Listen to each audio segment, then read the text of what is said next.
नमस्कार प्यारे विद्यार्थियों, मैं अनिक कुमार पांडे एक बार फिर से हाजिर हूँ आपके पास क्लास 10th केमिस्ट्री के सेशन के साथ।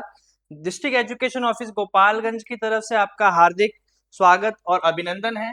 तो जैसा कि हमारी एक class acid base and salt यानी अम्ल क्षार और लवण से संबंधित क्लास एक हो चुकी है और आज हमारी सेकंड यानी पार्ट 2 क्लास है और आज हमने फर्दर कंटिन्यू करेंगे जहां पे हमने छोड़ा था। लेकिन एक ब्रीफ आइडिया, जब हमने लास्ट टॉपिक छोड़ा था हमने अम्ल के प्रकार डिस्कस करने शुरू कर दिए थे और जहां पे हमने देखा था कि अम्ल के जो प्रकार हैं प्रकृति और उपयोगिता के आधार पर, यानी बेस्ड ऑन ओरिजिन, हमारे पास दो प्रकार के अम्ल होते हैं।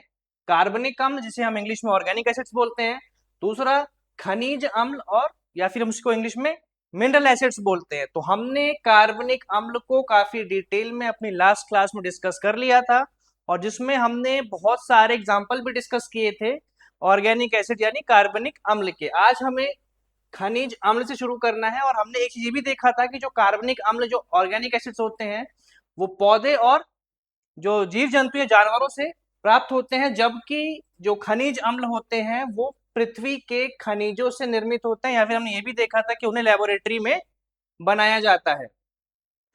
चलते, जैसा कि हमने कार्बनिक अम्ल इसको डिस्कस कर लिया था, इसकी कुछ प्रॉपर्टीज भी देखी थी और हमने कुछ उदाहरण भी डिस्कस किए थे जहां पे citric acid, tartaric acid, malic acid और oxalic acid, acetic acid, lactic acid, ascorbic acid जिसको हम विटामिन सी भी बोलते हैं, और formic acid, uric acid, butyric acid, ये सब हमने डिस्कस कर लिया अपनी पिछली क्लास में। और जिन भी स्टूडेंट्स ने अपनी पहले अभी पिछला वाला लेक्चर नहीं देखा है तो मैं उनसे रिक्वेस्ट करूंगा कि आप पहले अपना प्रीवियस लेक्चर एक बार, जो हमारा पार्ट 1 स्ट्रीम हो चुका है, आप एक बार उसे देख लेंगे।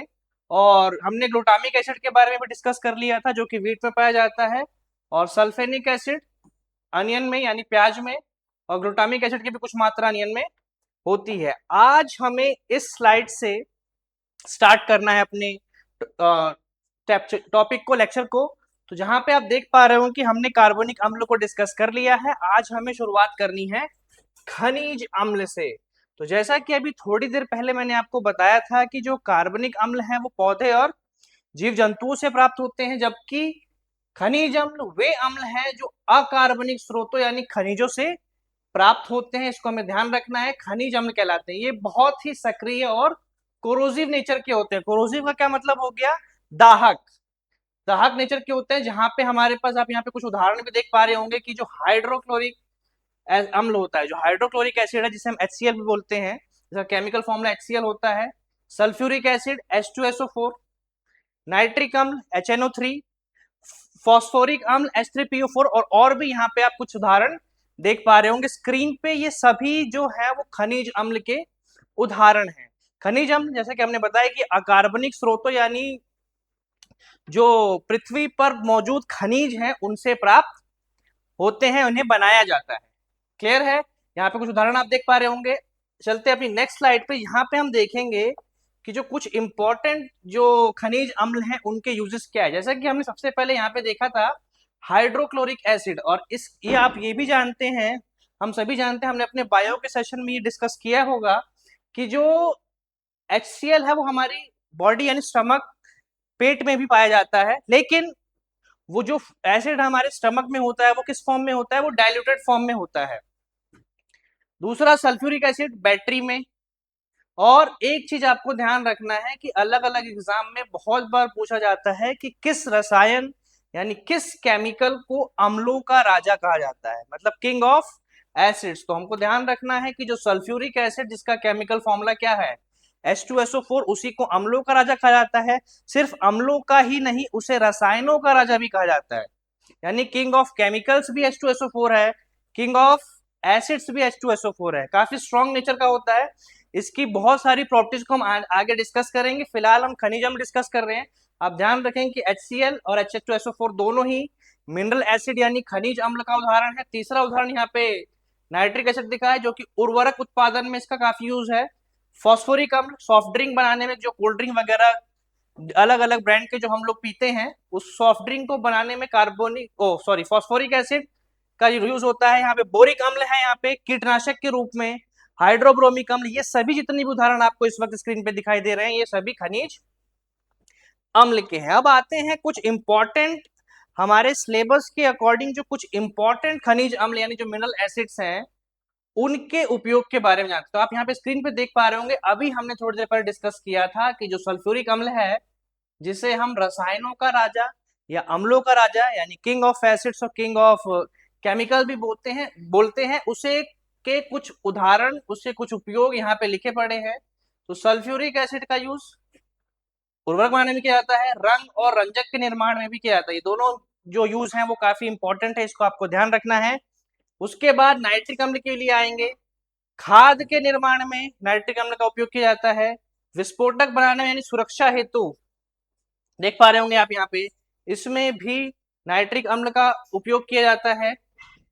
नाइट्रिक अम्ल यहाँ पे उर्वरक निर्माण में भी काफी हद तक यूज होता है। रॉकेट के ईंधन में इसका इस्तेमाल किया जा सकता है।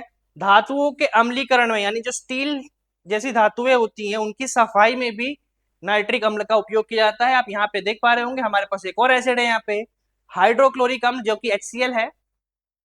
इस्पात और लोहे धातु की सफाई में इसका उपयोग होता है, यानी स्टील की सफाई का भी उपयोग हो सकता है। थोड़ी देर पहले मैंने आपको बताया था कि हमारी बॉडी में भी हाइड्रोक्लोरिक अम्ल डाइल्यूटेड फॉर्म में पाया जाता है। तो भोजन के पाचन में पेट में HCl रिलीज होता है जो कि किसमें हेल्प करता है, पाचन की प्रक्रिया में। इसके बारे में हम काफी डिटेल में डिस्कस करेंगे जब हम जैव प्रक्रम पढ़ेंगे, लाइव प्रोसेस पढ़ेंगे, तो वहां पे अलग से पूरा एक पोर्शन है role of HCl in our stomach, मतलब हमारे मनुष्य के आमाशय में HCl की जो भूमिका है वो काफी डिटेल में बताई जाएगी आपको। चलते हैं अपनी नेक्स्ट स्लाइड की तरफ, जो कि आप देख पा रहे होंगे कि अभी जो हमने डिस्कस किया था, जो अम्ल के जो प्रकार हमने डिस्कस किए थे वो ओरिजिन यानी उनकी उत्पत्ति के आधार पर किए थे। किस आधार पर किए थे कि वो हमें किस तरीके से प्राप्त होते हैं, यानी उत्पत्ति मतलब प्राप्त होना यानी ओरिजिन। अब हम अम्ल के प्रकार देखने जा रहे हैं बेस्ड ऑन स्ट्रेंथ यानी शक्ति के आधार पर कि वो अम्ल कितना शक्तिशाली है। तो जिस प्रकार हमने उत्पत्ति के आधार पर अम्ल के दो प्रकार देखे थे, कार्बनिक अम्ल और खनिज अम्ल, ठीक उसी प्रकार शक्ति के आधार पर भी अम्ल के दो प्रकार होते हैं जो कि आप स्क्रीन पर देख पा रहे होंगे, जिसे हम प्रबल अम्ल और दुर्बल अम्ल बोलते हैं। प्रबल अम्ल को इंग्लिश में स्ट्रॉन्ग एसिड बोला जाता है, जबकि दुर्बल अम्ल को हम वीक एसिड्स बोलते हैं। देख पा रहे होंगे आप स्क्रीन में। अब ये क्या है, तो उत्पत्ति के आधार पर तो हमने समझ लिया था कि जो नेचुरल सोर्सेज से प्राप्त हो रहे हैं वो हमारे कार्बनिक अम्ल हो गए, और जबकि जो बेसिकली हम लैब में बना रहे हैं जिन अम्लों को वो खनिज अम्ल हो गए। लेकिन प्रबल अम्ल और दुर्बल अम्ल क्या है, तो थोड़ा सा मैं आपको फ्लैशबैक में पिछली क्लास के जो हमारी स्टार्टिंग हुई थी जहां पे हमने डिस्कस किया था कि जो अम्ल है जब वो जल से अभिक्रिया करते हैं तो कौन से आयन रिलीज करते हैं, H पॉजिटिव आयन। तो इसी आयन से संबंधित है जो बेस्ड ऑन स्ट्रेंथ वाले जो दो प्रकार है अम्ल के वो। तो ध्यान से देखिएगा यहाँ पे, इसमें जलीय घोल में लगभग पूरी तरह से आयनित हो जाते हैं। जो प्रबल अम्ल यानी जो स्ट्रॉन्ग एसिड्स होते हैं जब इन्हें पानी में मिलाया जाता है या पानी से इनकी रिएक्शन कराई जाती है तो ये पूरी तरह आयनित हो जाते हैं। इसका क्या मतलब हुआ कि ये ज्यादा मात्रा में, ध्यान रखिएगा इस चीज को, ये ज्यादा मात्रा में H पॉजिटिव आयंस रिलीज करते हैं। क्या करते हैं, सिंपल सी लैंग्वेज में आपको ये ध्यान रखना है कि प्रबल अम्ल वो अम्ल हैं जो जल के साथ अभिक्रिया करने में H पॉजिटिव आयन की ज्यादा मात्रा रिलीज करते हैं।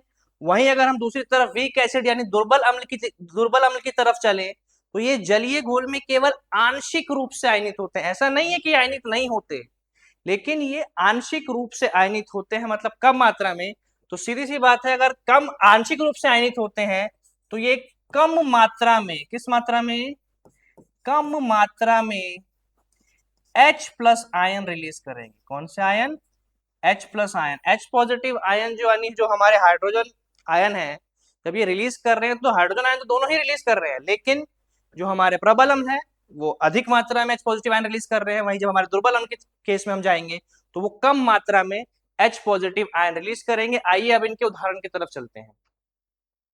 हाइड्रोक्लोरिक अम्ल किसका उदाहरण है, प्रबल अम्ल का। सल्फ्यूरिक अम्ल किसका उदाहरण है, प्रबल अम्ल का। और नाइट्रिक अम्ल किसका उदाहरण है, प्रबल अम्ल का। पहले उदाहरण डिस्कस कर लेते हैं। आप एक यहाँ पे पैटर्न देख रहे होंगे, उस पैटर्न के बारे में भी बात करेंगे हम। फिलहाल हम एग्जांपल देखते हैं। दुर्बल अम्ल का उदाहरण यहाँ पे एसिटिक अम्ल डिस्कस किया है हमने, सिरके में होता है। साइट्रिक अम्ल, इसको सिट्रिक एसिड भी बोलते हैं हम, जो कि खट्टे फल नींबू, हमने कार्बनिक अम्ल में काफी डिटेल में डिस्कस किया था। और कार्बोनिक अम्ल, अब यहाँ पे आप एक पैटर्न ये देख रहे होंगे कि जो प्रबल अम्ल की तरफ जो हमारे पास उदाहरण दिए गए हैं, वो जो तीनों उदाहरण है वो तीनों ही खनिज अम्ल के उदाहरण है। किसके उदाहरण है? मिनरल एसिड्स के उदाहरण है। जबकि हम दुर्बल अम्ल की तरफ आते हैं, वीक एसिड की तरफ आते हैं, तो आप यहाँ पे देख रहे होंगे कि जो हमारे जो पहले दो उदाहरण हैं, ये कार्बनिक अम्ल के उदाहरण है, जिसे हमने जब कार्बनिक अम्ल पढ़ा था तो काफी डिटेल में वहां पे डिस्कस किया है।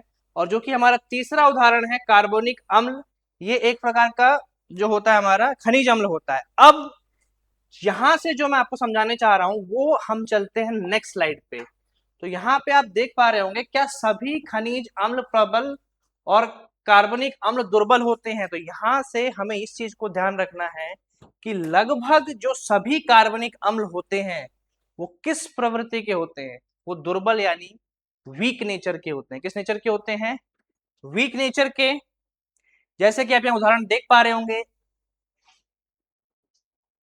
एसिटिक अम्ल, सिट्रिक अम्ल, टार्टरिक अम्ल, लैक्टिक अम्ल, इन चारों के बारे में ही जब हमने कार्बनिक अम्ल को पढ़ा था, इन चारों ही अम्लों को हम काफी डिटेल में डिस्कस कर चुके हैं। तो इस चीज को आपको ध्यान रखना है कि जो भी कार्बनिक अम्ल के उदाहरण थे वो सभी किस प्रकार के अम्ल होंगे।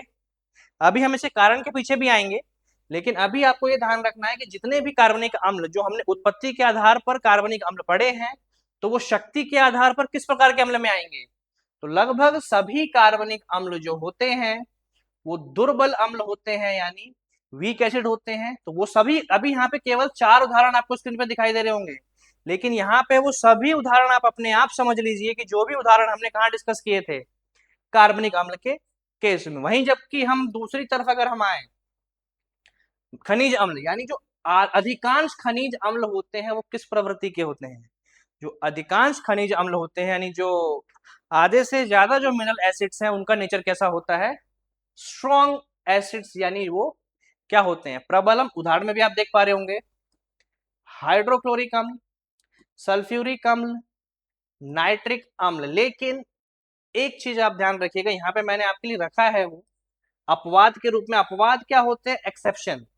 एक्सेप्शन का मतलब होता है कि कुछ ऐसी टर्म्स एंड कंडीशन, जो ऐसे कुछ ऐसे एग्जाम्पल जो ओरिजिनल लॉ होता है या ओरिजिनल स्टेटमेंट होती है या कोई थ्योरी होती है, वो उसको फॉलो नहीं करते। तो यहाँ पे किसको फॉलो नहीं कर रहा है? पहले वो उदाहरण क्या है। यहाँ पे कार्बनिक अम्ल, यानी जिसका जो केमिकल फॉर्मूला होता है आप यहाँ पे देख पा रहे होंगे, H2CO3 होता है। H2CO3 एक प्रकार का खनिज अम्ल है। कैसा अम्ल है? खनिज अम्ल है। और अभी हमने डिस्कस देखा है कि जो खनिज अम्ल होते हैं वो कैसे, किस प्रवृत्ति के होते हैं? सारे ही खनिज अम्ल किस प्रवृत्ति के होते हैं? प्रबल, बस कार्बनिक अम्ल को छोड़कर। यही होते हैं अपवाद, यही होते हैं एक्सेप्शन, जो नॉर्मल ट्रेंड को फॉलो नहीं करते। तो इसको आपको याद रख लेना है, क्योंकि देखिए जहां एक्सेप्शन है साइंस में या केमिस्ट्री में, हम कह लें, क्वेश्चन वहां से आने के चांस ज्यादा रहते हैं। क्योंकि जनरली हम चीजों को याद कर लेते हैं कि सभी कार्बनिक अम्ल दुर्बल और सभी खनिज अम्ल प्रबल, लेकिन हमें एक्सेप्शन के साथ भी इन चीजों को लेकर चलना है। कार्बनिक अम्ल एक प्रकार का खनिज अम्ल है, इसके बावजूद वो किस प्रवृत्ति का होता है? वो दुर्बल प्रवृत्ति का होता है। तो इस एक एग्जाम्पल को आप याद रख लेना है। इसीलिए मैंने स्लाइड में अलग से आपको एक महत्वपूर्ण अपवाद के रूप में इस उदाहरण को आपके लिए रखा है। देख पा रहे होंगे, कार्बनिक अम्ल दुर्बल अम्ल का उदाहरण है, जबकि वो एक खनिज अम्ल है उसके बाद भी।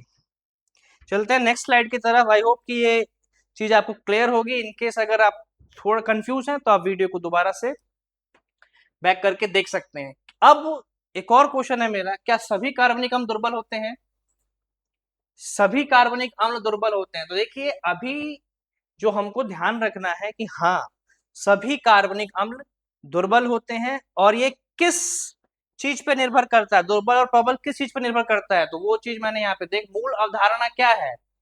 प्रबल और दुर्बल होने की जो मूल अवधारणा है वो यहाँ पे आप देख पा रहे होंगे किस बात पर निर्भर करता है कि अम्ल की शक्ति इस बात पर निर्भर करती है कि वह जलीय घोल में कितनी मात्रा में H पॉजिटिव आयन देता है। तो जैसा कि मैंने थोड़ी देर पहले ही आपको बताया था कि जो अधिक मात्रा में H पॉजिटिव आयन दे वो प्रबल अम्ल है, जो कम मात्रा में H पॉजिटिव आयन दे वो दुर्बल अम्ल है। इस चीज को हमें ध्यान रखना है। तो लगभग सभी कार्बनिक अम्ल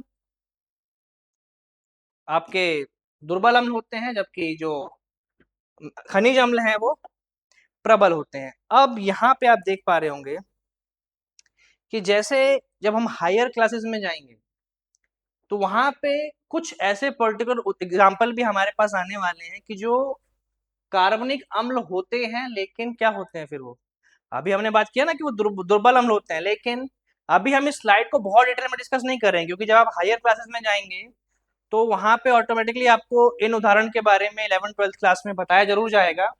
लेकिन अभी के लिए आपको ध्यान रखना है कि सभी कार्बनिक अम्ल दुर्बल अम्ल होते हैं। ये चीज मैं आपको इसलिए बता रहा हूँ कि इन केस कहीं फ्यूचर में जब आप जाए हायर क्लासेस में, जब आपको कुछ ऐसे कार्बनिक अम्लों के उदाहरण बताया जाए जैसे कि आप स्क्रीन पे देख पा रहे होंगे, टाइफ्लोरोएसिटिक अम्ल, ट्राइफेलिक अम्ल या फिर पिक्रिक अम्ल जिसको हम पिक्रिक एसिड भी बोलते हैं, ये कुछ ऐसे उदाहरण हैं जो होते कार्बनिक अम्ल हैं लेकिन किस प्रवृत्ति के होते हैं, ये प्रबल अम्ल होते हैं। क्या होते हैं? प्रबल अम्ल होते हैं। लेकिन तब आप ये ना बोलें कि जो 10th क्लास में हमें सर ने बताया था, तो उस टाइम 10th में सर ने हमें ये बोला था कि सभी कार्बनिक अम्ल जो होते हैं वो दुर्बल अम्ल होते हैं। लेकिन कुछ उदाहरण आएंगे, कुछ विशेष परिस्थितियां आएंगी जिन विशेष परिस्थितियों में ये कार्बनिक अम्ल भी प्रबल होंगे, लेकिन अभी आपको उस चीज पे नहीं जाना है। फिलहाल अभी आपको यही ध्यान रखना है जो हमने पिछली स्लाइड में डिस्कस किया है कि लगभग कार्बनिक अम्ल जो होते हैं दुर्बल प्रवृत्ति के होते हैं और जो खनिज अम्ल होते हैं वो प्रबल प्रवृत्ति के होते हैं। तो यहाँ पे अभी जो हमने डिस्कस किया है, हमने अम्ल के प्रकार शक्ति के आधार पर भी डिस्कस कर लिए। क्या कर लिया हमने? जो अम्ल के प्रकार हैं उन्हें शक्ति के आधार पर भी डिस्कस कर लिया है। तो उम्मीद है कि आपको ये क्लियर होगा। तो एक बार आप ध्यान से देखिएगा इसको।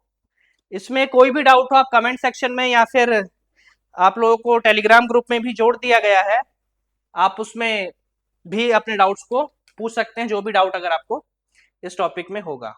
चलते हैं अपनी नेक्स्ट स्लाइड की तरफ।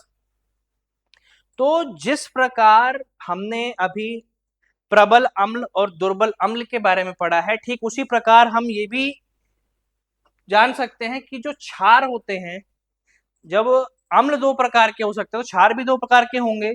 और ठीक उसी प्रकार जिस प्रकार हमने प्रबल अम्ल और दुर्बल अम्ल के बारे में पढ़ा है, ठीक उसी प्रकार हमारे पास दो प्रकार क्षारों में भी होते हैं, प्रबल क्षार और दुर्बल क्षार। तो जब हमने प्रबल अम्ल और दुर्बल अम्ल के बारे में पढ़ा था तो हमने वहां पे ये देखा था कि जो जल के साथ अभिक्रिया करने पे अधिक मात्रा में H पॉजिटिव आयन रिलीज करते हैं वो प्रबल अम्ल होते हैं, जबकि जो कम मात्रा में H पॉजिटिव आयन रिलीज करते हैं वो दुर्बल अम्ल होते हैं। वैसे ही ठीक उसी प्रकार हमने अपनी पहली क्लास में ये भी डिस्कस किया है कि वे क्षार जो होते हैं जल के साथ अभिक्रिया करने पे कौन सा आयन रिलीज करते हैं? Hydroxide ion. तो जो इनकी प्रबलता और दुर्बलता है, क्षारों की जो प्रबलता और दुर्बलता है उसको हम OH नेगेटिव आयन से रिलेट करके हम समझ सकते हैं। ठीक उसी प्रकार जिस प्रकार हमने अम्लों में देखा था, जिस प्रकार हमने अम्ल में देखा था कि वे अम्ल जो ज्यादा मात्रा में एक्सपोजर देते हैं प्रबल, ठीक उसी प्रकार वे क्षार जो जल में पूरी तरह से आयनित हो जाते हैं, यानी इनडायरेक्टली हम क्या कह सकते हैं, जो OH नेगेटिव आयन है इसकी सांद्रता अधिक होती है या फिर इसकी मात्रा अधिक होती है। अगर OH नेगेटिव आयन की जो मात्रा है वो अधिक होगी, प्रबल क्षार। दूसरी तरफ हम देखें यह जल में आंशिक रूप से आयनित होते हैं, यानी OH नेगेटिव आयन की जो सांद्रता होती है वो कम होती है, यानी जो इनकी मात्रा होती है जल में अभिक्रिया करने पर इनकी मात्रा भी कम होती है। कुछ उदाहरण आपके सामने स्क्रीन पे हैं। तो पहले हम प्रबल क्षार के उदाहरण देख लेते हैं। सोडियम हाइड्रोक्साइड एक प्रबल क्षार का उदाहरण है। पोटेशियम हाइड्रोक्साइड, प्रबल क्षार का उदाहरण है।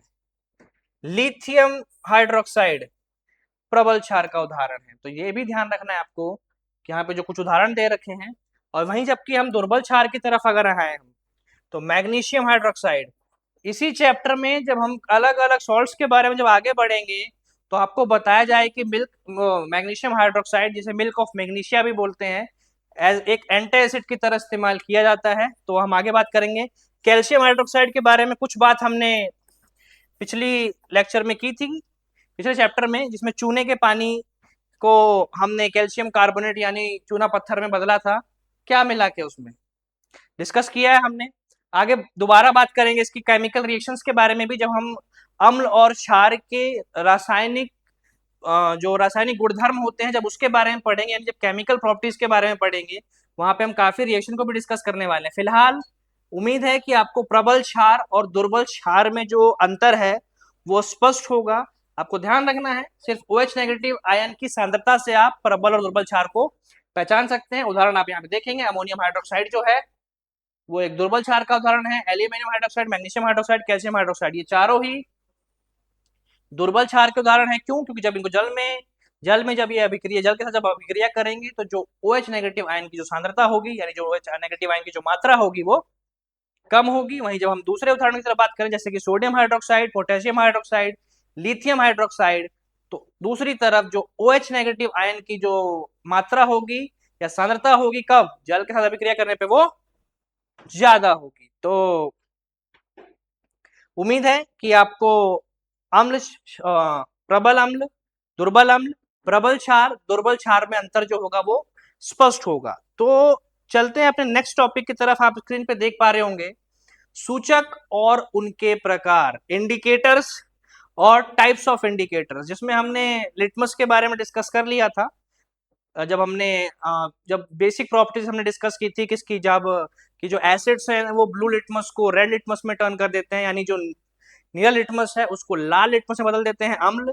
जबकि जो क्षार होते हैं वो लाल लिटमस को नीले लिटमस में बदल देते हैं। तो ये एक प्रकार सूचक था। तो उसी प्रकार हमारे पास और भी सूचक पाए जाते हैं, अलग अलग, इसकी भी जो इसको अलग अलग भागों में बांटा गया है।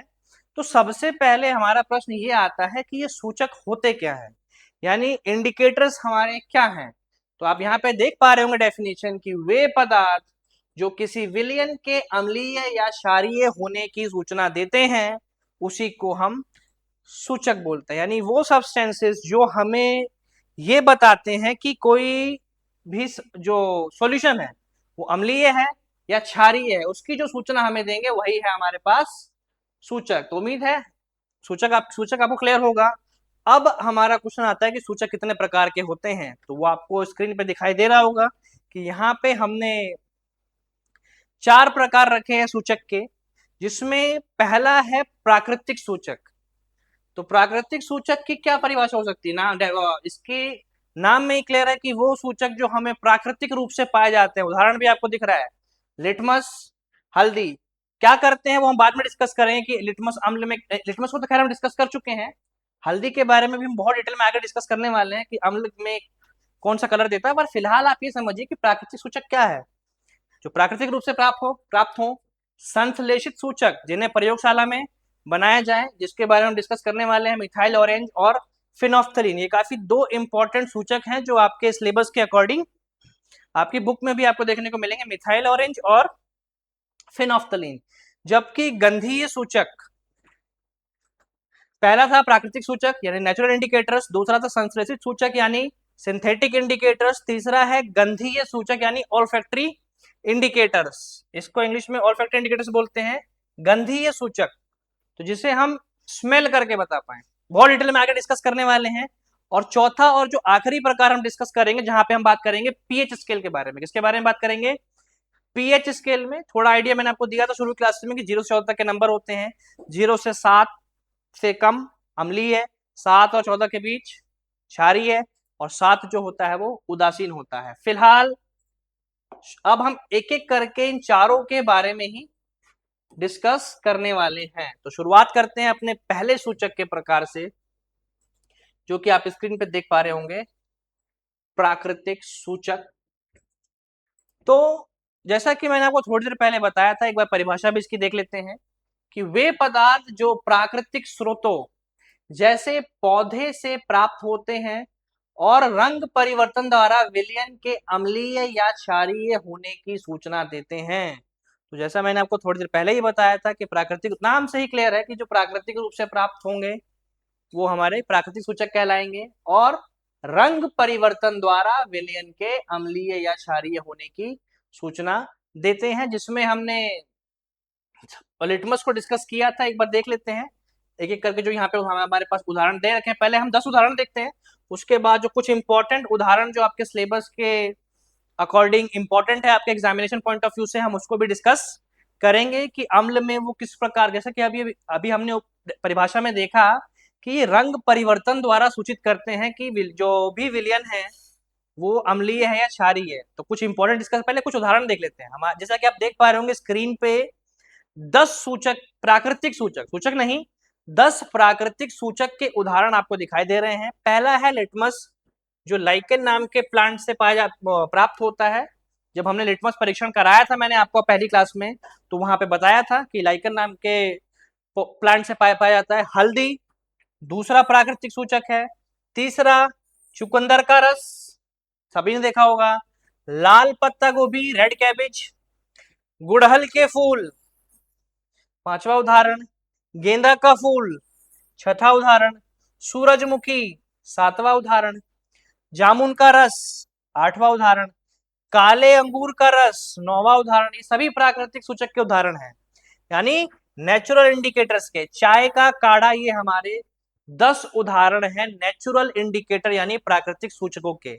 अब कुछ ऐसे प्राकृतिक सूचक जो अम्ल और क्षार में के साथ कौन सा रंग देते हैं, वो हमारे एग्जामिनेशन पॉइंट ऑफ व्यू से बहुत इंपॉर्टेंट है। अब एक एक करके हम उन्हें डिस्कस करने वाले हैं, जो कि आपको स्क्रीन पे लेफ्ट साइड में दिखाई दे रहे हैं। तो यहाँ पे ये 5 ऐसे उदाहरण हैं जो परीक्षा में बार बार बदल बदल कर रिपीट होते हैं। कैसे रिपीट होते हैं वो मैं भी आपको बताऊंगा। जैसे कि अगर हम पहले उदाहरण को ही लें, लिटमस, तो लिटमस जो है अम्ल के साथ लाल रंग देता है। जब हमने लिटमस टेस्ट किया था तो वहां पे हमने देखा भी था कि जो लिटमस है वो अम्ल में लाल, नीले को लाल में बदल रहा था, जबकि लिटमस जो है, लिटमस का जो सॉल्यूशन था वो क्षार के साथ नीला रंग दे रहा था, यानी लाल लिटमस को नीला बदल। ये तो हम डिस्कस कर चुके हैं। अब आते हैं दूसरे उदाहरण पे, हल्दी पे। हल्दी भी एक प्रकार का प्राकृतिक सूचक है। अम्ल में, अम्ल के साथ हल्दी का रंग लाल, क्षार में हल्दी का रंग नीला। जबकि हम चुकंदर की बात करें, जबकि हम चुकंदर की बात करें, अम्ल के साथ लाल, क्षार के साथ नीला। इसी प्रकार आप बाकी 2 उदाहरणों को भी आप देख पा रहे होंगे। लाल पत्ता गोभी, लाल क्षार में, लाल क्षार में अम्ल रेड, लाल क्षार में नीला। कौन? यहाँ पे हम लाल पत्ता गोभी की बात कर रहे हैं। गुड़हल के फूल, अम्ल में लाल, क्षार में नीला और क्षार में। अब आते हैं, तो उम्मीद है कि आपको प्राकृतिक सूचक के बारे में क्लियर होगा। सभी को प्राकृतिक सूचक क्लियर है। इन उदाहरणों के बारे में ध्यान रखना है, खास करके जो हमारे पहले 3 उदाहरण हैं और लाल पत्ता गोभी भी, पांचों को ही ध्यान रख लेना। कभी कभार पूछता है कि जो पेपर में एमसीक्यू कैसे आएगा कि हल्दी अम्ल को साथ कौन सा रंग देता है, दिया है। चलिए चलते हैं अपने नेक्स्ट उदाहरण, नेक्स्ट टाइप की तरफ, यानी जैसे हम सूचक के अगले प्रकार की तरफ चलते हैं कि सूचक का जो अगला प्रकार है वो है संश्लेषित या कृत्रिम सूचक। संश्लेषित या कृत्रिम सूचक। तो परिभाषा की बात करते हैं। पहले जैसा कि मैंने बताया था कि संश्लेषित का मतलब है सिंथेटिक, सिंथेटिक मतलब बनाते हैं हम इन प्रकार के सूचकों को। तो वे सूचक जो वैज्ञानिकों द्वारा प्रयोगशाला में रसायनों से तैयार किए जाते हैं, ये विलयन के अम्लीय या क्षारीय होने की जानकारी देते हैं। तो डेफिनेशन से आपको क्लियर होगा कि ये कहाँ बनाए जाते हैं, प्रयोगशाला में रसायनों के द्वारा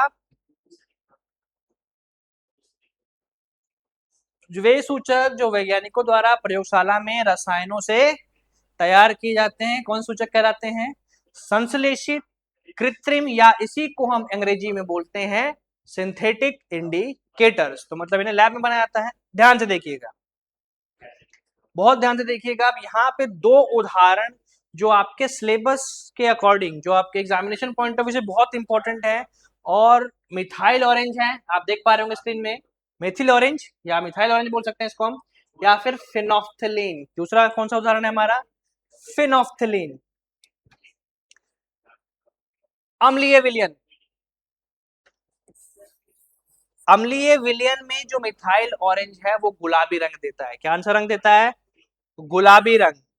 ध्यान रखना है, कभी भी मिथाइल ऑरेंज की जब हम अपनी रियल लैब में जब एक्सपेरिमेंट करने जाएंगे तो वहां हम ये देखेंगे कि जब अम्ल के विलयन में मिथाइल ऑरेंज की बूंदें जब डाली जाएंगी, कुछ ड्रॉप्स हम डालते हैं, तो जो अम्लीय विलयन है वो किस रंग का हो जाता है? अम्लीय विलयन गुलाबी रंग का हो जाता है। क्षारीय विलयन पीला। क्षारीय विलयन में मिथाइल ऑरेंज कैसा रंग देता है? पीला। वहीं अगर हम फिनोफ्थलीन की तरफ आए, वहीं अगर हम फिनोफ्थलीन की तरफ आए, अम्लीय विलयन को हम देख लिया, मिथाइल ऑरेंज को हमने देख लिया कि अम्ल के साथ गुलाबी, क्षार के साथ पीला। फिनोफ्थलीन जो है वो अम्लीय विलयन में कोई रंग नहीं बदलता। फिनोफ्थलीन जो है अम्लीय विलयन में कोई रंग नहीं बदलता, जबकि फिनोफ्थलीन की जो बूंदे हैं अगर हम क्षारीय विलयन में डालते हैं तो वो किस रंग की हो जाती हैं? क्षारीय विलयन गुलाबी। उम्मीद है कि आपको जो संश्लेषित या कृत्रिम सूचक के जो प्रकार हैं, इसके दो ही उदाहरणों को आपको ध्यान रखना है, बहुत इंपॉर्टेंट है हमारे सिलेबस के अकॉर्डिंग, मिथाइल ऑरेंज और फिनोफ्थलीन। कलर चेंज पे ध्यान रखना है क्योंकि कलर चेंज से ही क्वेश्चन एग्जाम में पूछेगा। आइए अब हम चलते हैं अपने सूचक के तीसरे प्रकार की तरफ। कौन से प्रकार की तरफ? सूचक के तीसरे प्रकार की तरफ, यानी गंधीय सूचक, जिसको हम इंग्लिश में ओल्फैक्टरी इंडिकेटर्स भी बोलते हैं। गंधीय सूचक यानी ओल्फैक्टरी इंडिकेटर्स। अब क्या है, नाम से ही समझ पा रहे होंगे आप, गंधीय सूचक क्या है? ये वे पदार्थ हैं जो किसी विलयन के अम्लीय या क्षारीय होने पर अपनी गंध बदल देते हैं। क्या बदल देते हैं? जो इनकी नेचुरल स्मेल होती है, जो इनकी प्राकृतिक गंध होती है, उसको बदल देते हैं। ध्यान दीजिएगा, ये वे पदार्थ हैं जो किसी विलयन के अम्लीय या क्षारीय होने पर अपनी गंध बदल देते हैं, इसलिए इनको कौन सा सूचक बोलते हैं? गंधीय सूचक, या इसी को हम बोलते हैं इंग्लिश में ओल्फैक्टरी इंडिकेटर्स। आइए कुछ उदाहरणों को डिस्कस करते हैं। यहाँ पे मैंने आप लोगों के लिए 10 उदाहरणों को लिया है, जैसा कि आप स्क्रीन पे देख पा रहे होंगे। 10 उदाहरण। पहला उदाहरण जो है हमारा वो है प्याज। पहला उदाहरण कौन सा है? प्याज। अम्ल में गंध बनी रहती है। अगर हम प्याज को अम्लीय विलयन में डालते हैं तो अम्ल के केस में जो प्याज की गंध है वो बनी रहती है, जबकि क्षार में नष्ट हो जाती है। इस चीज को आपको ध्यान रखना है कि प्याज की जो गंध है वो अम्ल में डालने से बनी रहती है, और जबकि क्षार के साथ वो नष्ट हो जाती है। स्मेल की बात हो रही है, यहाँ पे कोई कलर चेंज ऑब्जर्व नहीं करना है आपको। यहाँ पे आपको कलर चेंज नहीं देखना है। कलर चेंज किस में के लिए था? प्राकृतिक सूचक में हम रंग परिवर्तन देख रहे थे। वहीं हम जब हमने दूसरा टाइप यानी कृत्रिम सूचक, यानी जो हमारा दूसरा था सिंथेटिक इंडिकेटर्स था, जब हमने उसकी बात की तो वहां पे हमने देखा कि रंग बदल रहा था, लेकिन गंधीय सूचक में हमको स्मेल यानी गंध पे ध्यान देना है। तो पहला उदाहरण में क्लियर है, ध्यान रखिएगा, अम्ल में गंध बनी रहती है और क्षार में नष्ट हो जाती है। वहीं अगर हम दूसरे उदाहरण की तरफ आए, किसकी तरफ आए? दूसरे उदाहरण की तरफ आए। दूसरा उदाहरण आप सभी ने अपने किचन में लौंग देखा होगा। क्या देखा होगा? तो जैसा कि मैंने आपको पहले ही बताया था कि जब इस चैप्टर को हम जैसे जैसे आगे बढ़ेंगे तो जो आपके आपके हम सबके घरों में जो रसोई घर होता है, जो किचन होता है, उसकी तरफ देखने का जो हमारा नजरिया है वो नजरिया बदल जाएगा। तब हम उसको किस तरीके से देखेंगे, अम्ल या क्षार के, क्योंकि हमने लगभग जितने भी हमने उदाहरण अभी डिस्कस किए हैं, अगर हम गंधीय सूचक हाँ नहीं, अगर हम कृत्रिम सूचक को छोड़ दें जैसे मिथाइल ऑरेंज वगैरह, फिनोफ्थलीन, अगर इनको हटा दें तो अधिकतर उदाहरण जो हैं हमारे किचन में मौजूद है। प्याज, लौंग, आइए लौंग को देखते हैं। क्षार में गंध कम हो जाती है, लौंग की गंध जो है क्षार के साथ कम हो जाती है और अम्ल के साथ बनी रहती है। थोड़ा समय देना पड़ेगा। प्याज में अम्ल के साथ गंध बनी रहती है, क्षार के साथ नष्ट हो जाती है। वहीं जबकि अगर लौंग की हम बात करें तो क्षार में गंध बहुत कम हो जाती है या और अम्ल में बनी रहती है, जो उसकी प्राकृतिक गंध। आते हैं वेनिला अर्क। वेनिला अर्क अम्ल में गंध बनी रहती है, क्षार में नष्ट हो जाती है। अम्ल में गंध बनी रहती है, क्षार में नष्ट हो जाती है। अब हम बात करते हैं अदरक की। किसकी बात करेंगे? अदरक की। क्षार में गंध कम हो जाती है, अम्ल में बनी रहती है। सरसों का तेल, अम्ल में गंध कम हो जाती है, क्षार में बहुत कम। सरसों के तेल में देखा ही हमने, हाँ या ना? सरसों का तेल अम्ल में गंध कम हो जाती है और क्षार में बहुत कम। इलायची की बात करें अगर हम, तो क्षार में गंध काफी कम हो जाती है और अम्ल में बनी रहती है। लगभग बहुत ज्यादा उतना फर्क नहीं पड़ता।